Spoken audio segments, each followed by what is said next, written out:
พวกเราต้องพิจารณาการมีสติบุคคลที่มีสตินั้นเปรียบเสมือนของที่มีประโยชน์เกิดประโยชน์ดังสามีมีสติจะดำรงตนเป็นประโยชน์เกิดประโยชน์ต่อภรรยาต่อลูกถ้าให้ครอบครัวนั้นมั่นคงยั่งยืนงอกงามยิ่งขึ้นไปเราจะสังเกตได้ว่าครอบครัวใดก็แล้วแต่ที่มีสติ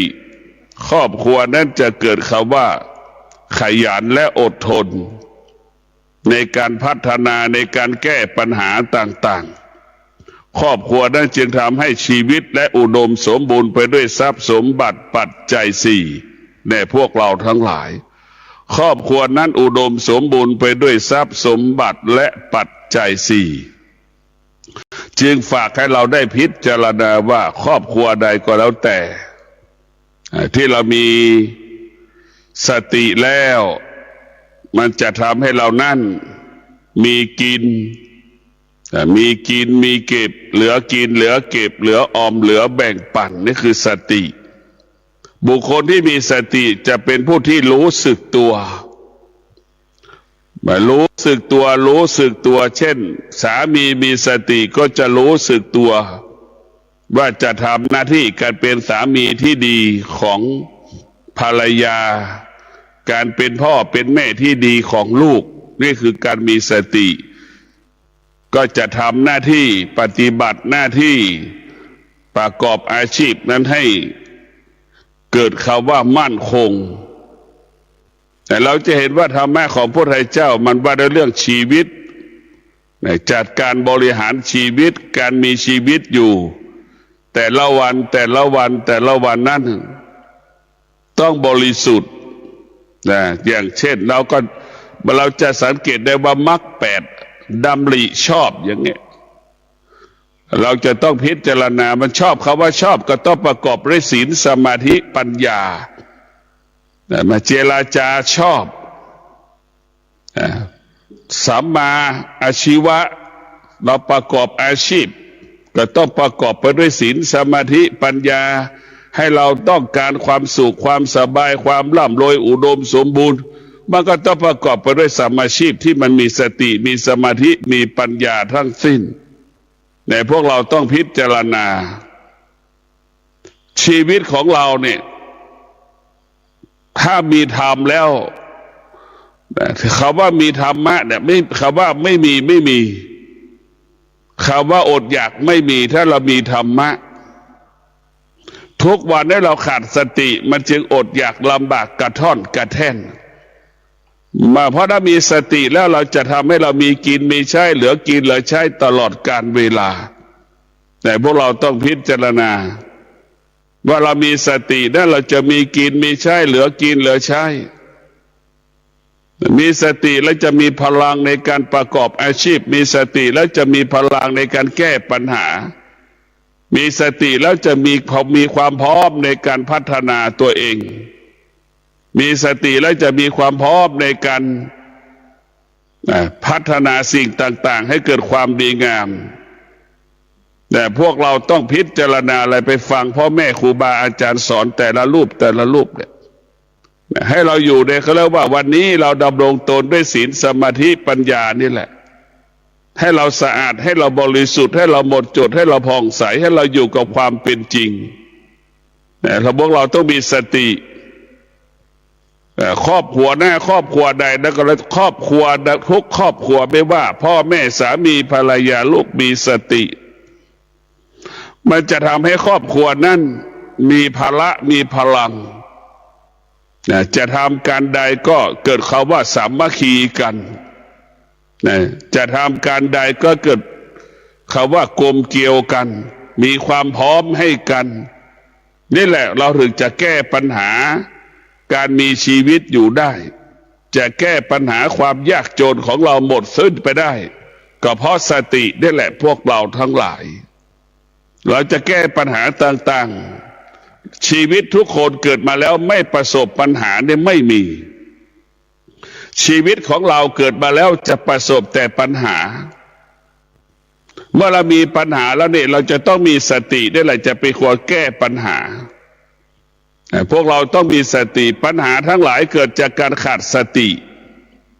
แต่ถ้าเรามีสติปัญหามันก็ไม่เกิดไอ้ที่ปัญหามันเกิดเพราะเราขาดสติแต่พวกเราทั้งหลายสตินั้นมันจะรักษาสิ่งที่เราดำเนินชีวิตหน้าที่ของเราชีวิตของเราครอบครัวของเราอาชีพของเราเนี่ยมันจะรักษาสิ่งเหล่านี้แล้วมันก็ส่งเสริมสิ่งเหล่านี้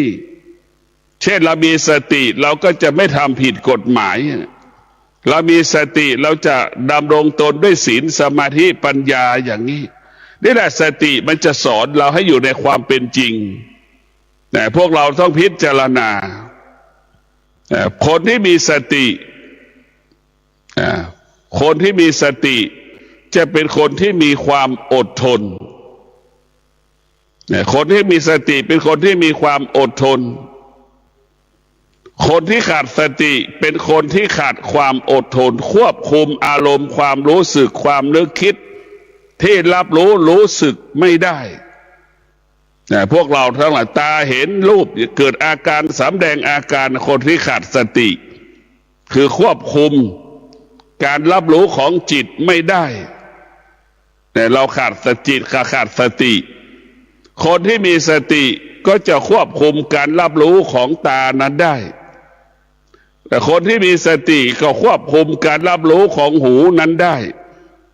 แต่แม่หูนั้นรับการรับรู้ของจมูกนั้นได้จะไม่ให้ตาหูจมูกลิ้นกายใจออกนอกกรอบนั้นได้จะให้ตาหูจมูกลิ้นกายใจอยู่ในเงื่อนไขของศีลสมาธิปัญญาแต่ทุกวันนี้ตาหูจมูกลิ้นกายใจละมันเกเรเราควบคุมมันไม่อยู่นะเหมือนลูกที่มันไม่ฟังพ่อฟังแม่แหละแม่ไม่ให้ไปมันก็ไปไม่ให้ทำมันก็ทำนั่นแหละมันเกเรตาหูจมูกลิ้นกายใจถ้ามันเป็นคนที่เกเรมันไม่เคารพพ่อเคารพแม่นะตาหูจมูกลิ้นกายใจมันไม่เคารพมันไม่ให้เกียรติสติเลยนะไม่รู้ค่าของสติก็เหมือนลูกที่ขาดสติไม่รู้ค่าของพ่อของแม่นั่นแหละไม่รู้ค่าของพ่อของแม่ไม่รู้ว่าพ่อแม่ได้มีเป็นบุคคลสำคัญในชีวิตของเราจะเห็นได้ว่าลูกที่ขาดสติจะเห็นคนอื่นสำคัญกว่าพ่อแม่ตนเองเข้าใจว่าบุคคลอื่นนั้นไปเข้าใจชีวิตตนเองมากกว่าพ่อแม่ตนเองในลูกที่ขาดสติจะเป็นแบบนี้ลูกที่มีสติก็จะให้ความสำคัญว่าพ่อแม่นี่แหละเป็นบุคคลที่สำคัญสำหรับชีวิตของเรานอกจากพ่อแม่แล้วไม่มีใครคนไหนที่จะมีความสำคัญต่อชีวิตของเราในพวกเราทั้งหลายผู้ที่มีสติโดยเฉพาะลูกที่มีสติจึงรู้ว่าพ่อแม่นั้นเป็นสมบัติของเราในลูกที่มีสติจึงรู้ว่าพ่อแม่เป็นสมบัติของเราทุกลมหายใจเพราะฉะนั้นลูกที่มีสติจึงรู้ว่าพ่อแม่นั้นไม่สามารถเปลี่ยนแปลงไปจากเราได้พ่อแม่นั่นก็คือคงความเป็นพ่อแม่ของเราตลอดเวลาพ่อแม่จะเลี้ยงเราก็ช่างไม่เลี้ยงเราก็ช่างก็จะเป็นพ่อของเราเป็นแม่ของเราในพวกเราทั้งหลายเพราะฉะนั้นลูกที่มีสติเนี่ยจะให้ความสำคัญกับพ่อกับแม่ให้ความเคารพย่ำเกรงพ่อแม่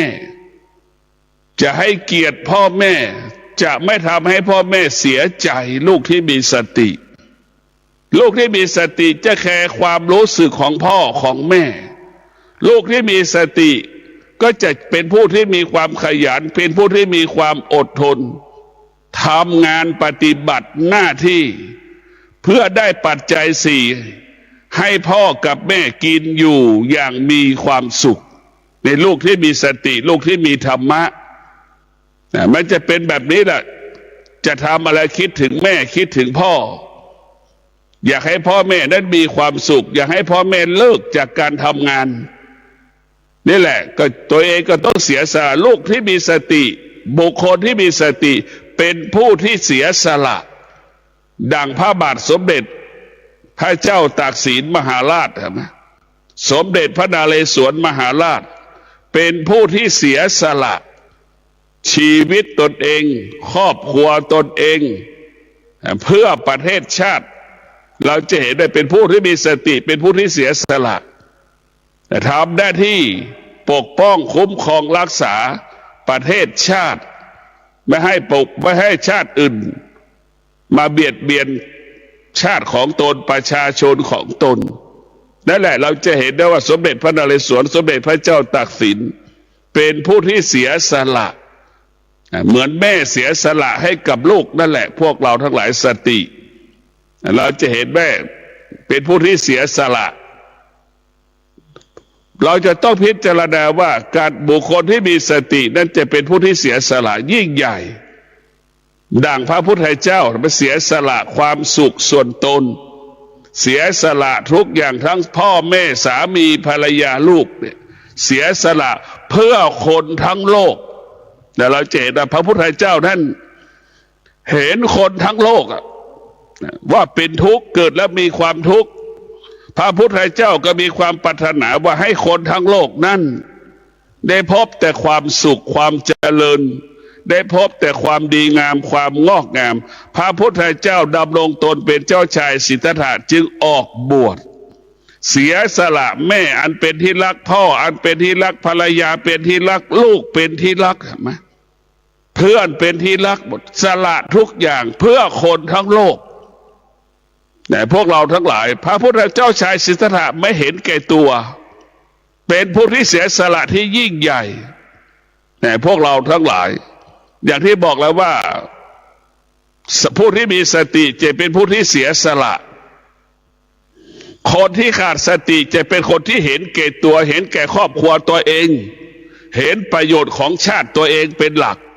แต่เจ้าชายสิทธัตถะเห็นโลกใบนี้นะเป็นหลัก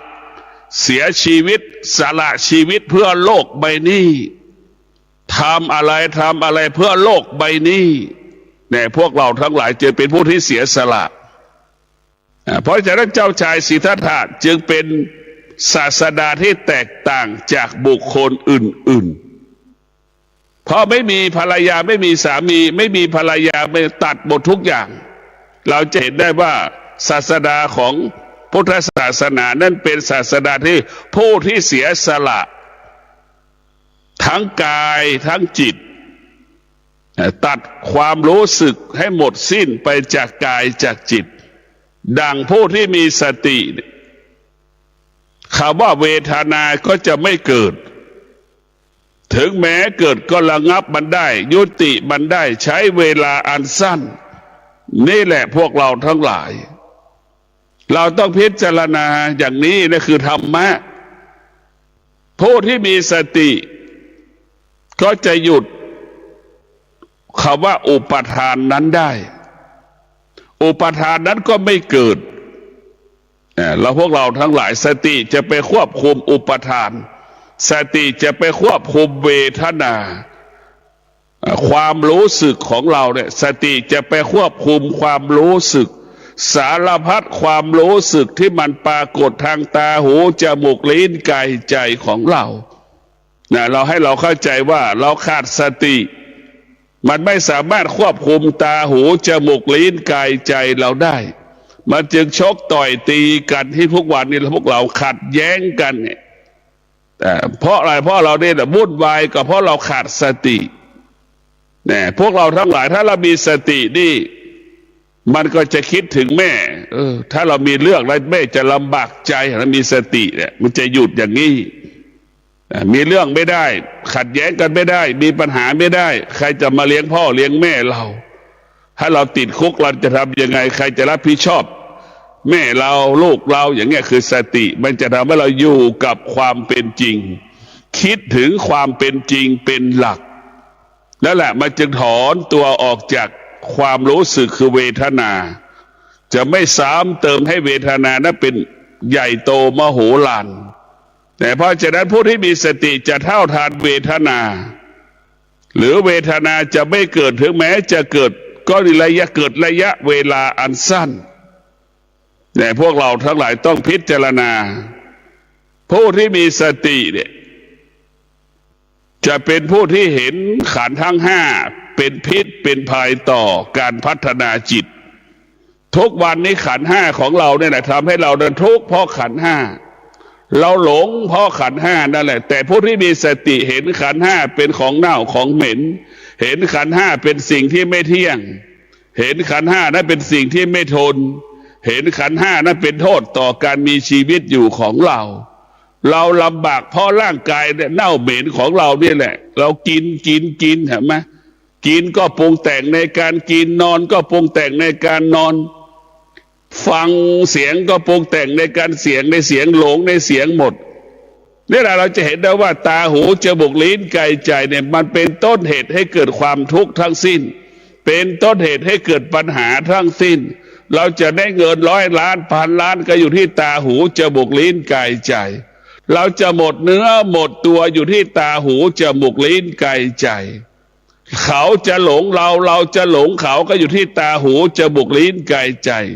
หลงขันธ์ห้าหลงกายของคนอื่น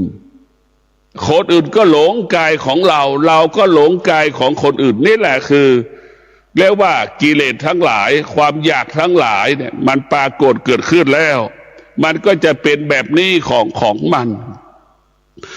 ผู้ที่มีสตินั้นจะอยู่กับความเป็นจริง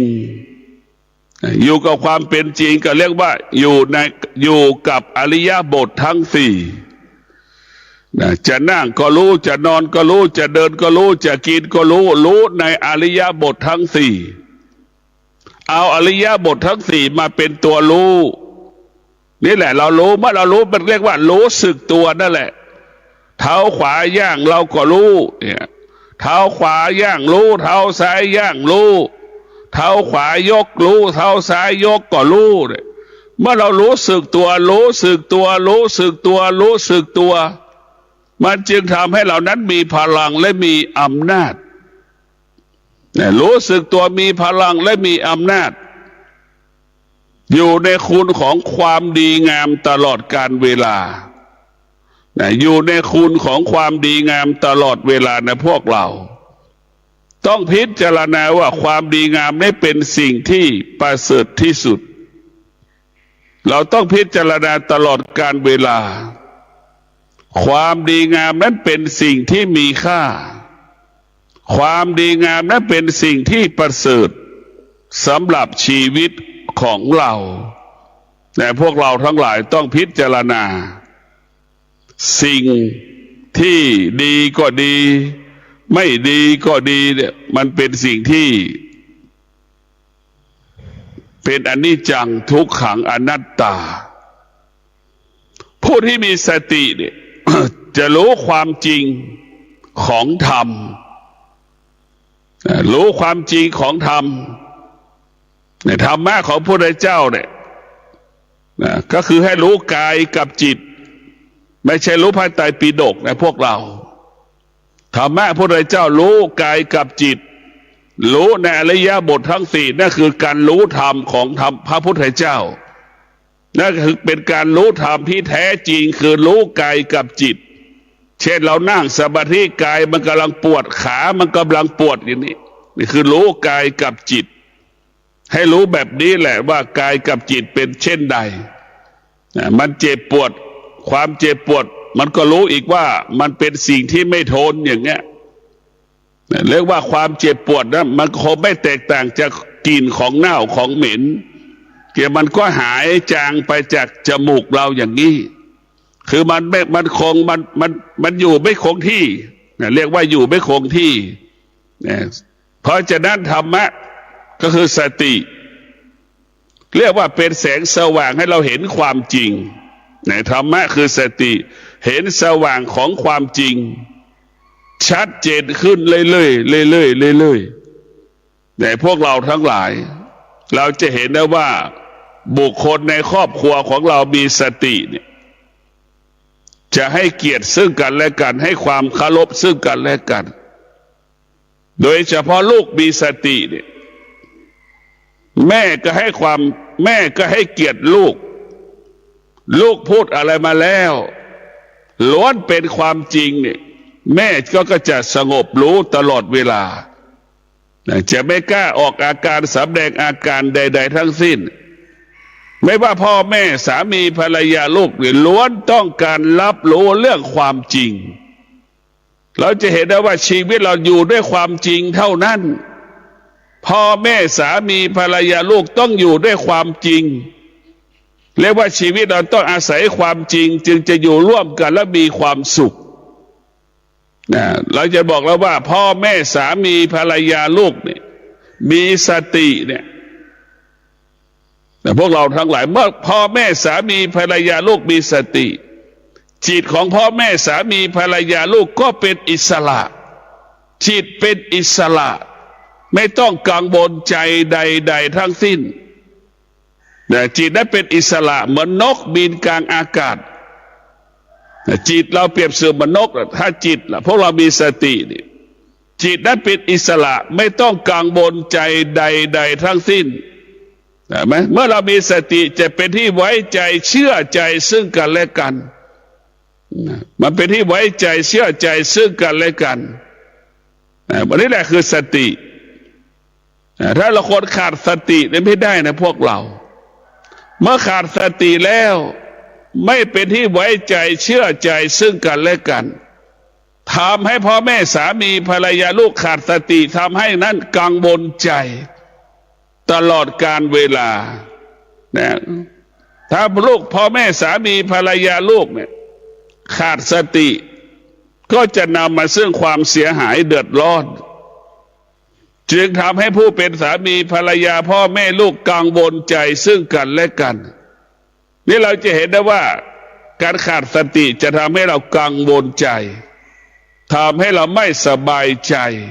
ในพวกเราทั้งหลายเรียกว่าสติได้เป็นตัวสุดคำว่าสุดก็คือตัวสตินี่แหละทำให้เราสุดพวกเราต้องมีสติในการดำเนินชีวิตไม่ว่าจะทำอะไรก็แล้วแต่สติเท่านั้นที่จะทำให้เรานั้นมีปัญญาขึ้นและสติจะทำให้เราเกิดปัญญาและสติปัญญาได้จะมีความสำคัญ